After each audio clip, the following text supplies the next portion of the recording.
UDF യോഗത്തിൽ പ്രസംഗിക്കാൻ അവസരം നൽകാത്തതിൽ രമേശ് ചെന്നിത്തലയ്ക്ക് നീരസം. ഘടകകക്ഷി നേതാക്കൾക്ക് ഉൾപ്പെടെ അവസരം നൽകിയപ്പോൾ രമേശിനെ തഴഞ്ഞു. പ്രതിഷേധ സൂചകമായി പ്രതിപക്ഷ നേതാവിന്റെ വിരുന്നു സൽക്കാരത്തിൽ ചെന്നിത്തല പങ്കെടുത്തില്ല. എന്നാൽ രമേശ് ചെന്നിത്തലയെ ക്ഷണിച്ചുവെന്നും പ്രസംഗിക്കാനില്ലെന്ന് പറഞ്ഞ് ചെന്നിത്തല ഒഴിഞ്ഞുമാറിയെന്നും നേതൃത്വം വിശദീകരിച്ചു.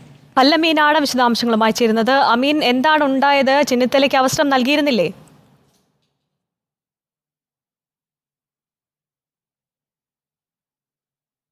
തിരുവനന്തപുരത്ത് ചേർന്നത് വിജയിച്ച എംപിമാരും ഈ യോഗത്തിൽ പങ്കെടുത്തിരുന്നു.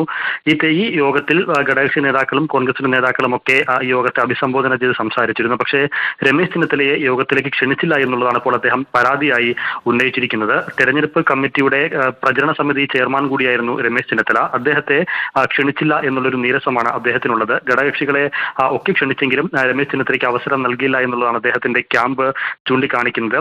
അതിൽ പ്രതിഷേധിച്ച് പ്രതിപക്ഷ നേതാവ് ഒരുക്കിയ വിരുന്ന് സൽക്കാരത്തിൽ പങ്കെടുക്കാതെ ചെന്നിത്തല മടങ്ങുകയും ചെയ്തു. UDF നേതാക്കൾക്കും എംപിമാർക്കുമായിട്ടായിരുന്നു പ്രതിപക്ഷ നേതാവ് ഇന്നൊരു വിരുന്ന് സൽക്കാരം ഒരുക്കിയിരുന്നത്. അതിൽ പങ്കെടുക്കാതെ ചെന്നിത്തല മടങ്ങുകയും ചെയ്തിരുന്നു. ഈ യോഗത്തിന്റെ അധ്യക്ഷൻ പ്രതിപക്ഷ നേതാവ് കൂടിയായിരുന്ന VD സതീശനാണ്. VD സതീശനെ ചെന്നിത്തലയെ ക്ഷണിച്ചില്ല എന്നുള്ളതാണ് പരാതി.